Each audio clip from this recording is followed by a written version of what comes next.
covenant. How I mystify you, unveiling my innermost gems, shattering your lifeless confines. Lavishly, I let my joy pour forth from my palms, setting ablaze the dead soul with my fiery words and liberating love. I breathe life into your dry bones, consuming those around me with an infectious taste of agape. See, your cutting words, they attempt to chisel my being, but I cannot unlearn this freedom. Your perceptions are no longer a factor. My divine identity is all I know, and from the abundance of my spirit, I dance. I can be a fool at times, but even in the midst of my weakness, you have no choice but to rise with me as you witness the glory that pursues me. You see, society tells me being a black woman is the worst of the cast, but I rupture your statistics, fearless in my tasks. I am absolutely unstoppable. My actions are never temporal, neither my convictions short-lived. My identity swayed by your lack of vision or my regalness in need of your acknowledgement. I am a woman who knows my worth, and I will infinitely transcend your expectations. So what is my offering?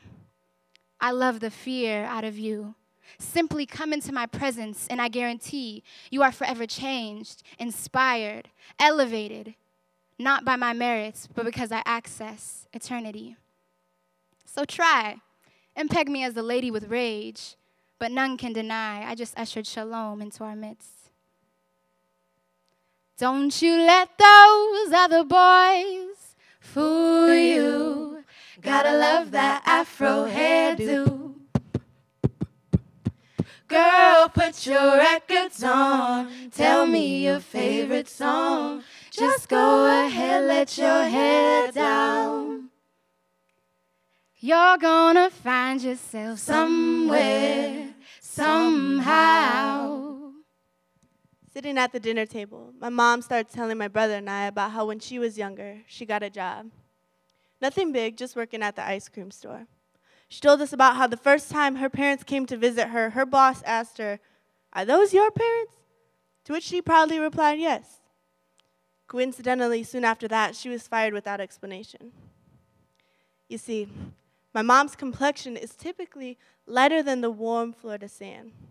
But oddly enough, both her parents look black. She realized she only got the job because she looked white. Well, the apple doesn't fall too far from the tree. My mom's story is my story.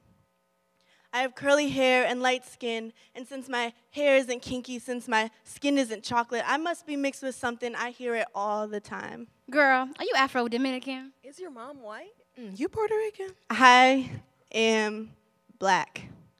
People expect me to be something that I'm not. Well, hell, I could be, but I couldn't tell you. As far as I know, I'm black. But for many, that's not enough. That can't be it. Being mixed isn't bad, don't get me wrong. It is just as beautiful. But how can we let our physical features determine what someone is or is not?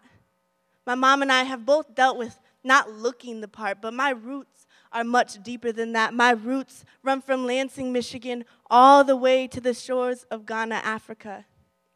So when I tell you that I am black, please try not to look so surprised.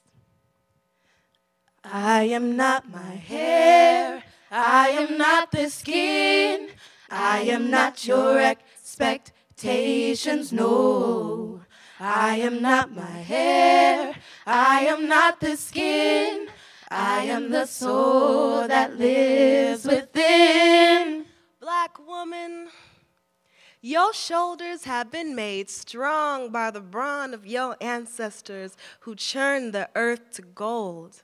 And your hips, like twin globes holding galaxy at womb. Black woman, you magic, you miracle. So when the boys at school laugh at your melanin during California heat waves, you are told to be unwavering because you are made with titanium in your corneas and diamonds under your fingernails, so nothing can edge away at you but my shoulders, like scales holding a hurt the density of Saturn, and my heart crushed under tremendous pressure.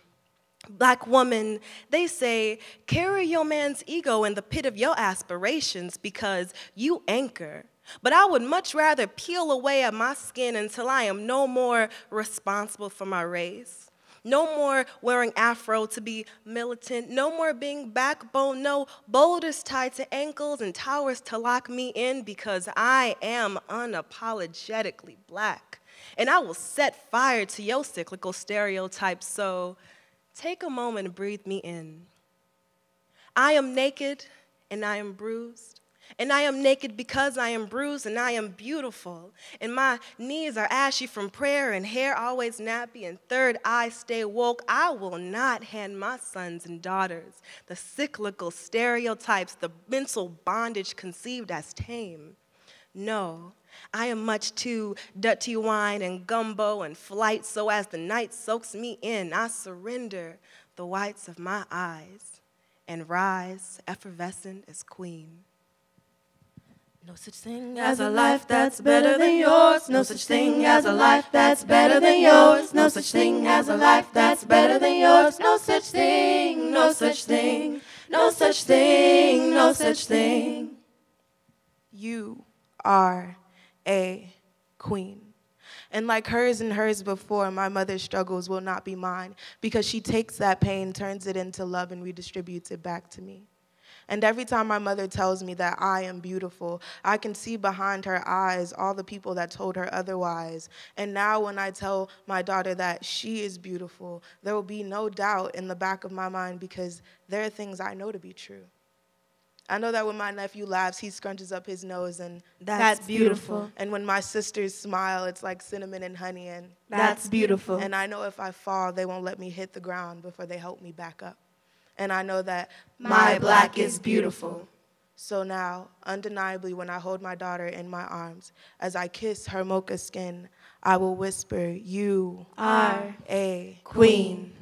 Because I am a queen. I'm not the average girl on your video. And I won't be judged by the price of my clothes. Cause I've learned to love myself unconditionally. Because I am a queen. My divine identity is all I know because I am a queen. Regardless of what you believe me to be, I am a queen. I live liberated because I am a queen. My daughter will know she's beautiful because her mama's a queen. Because I am a queen.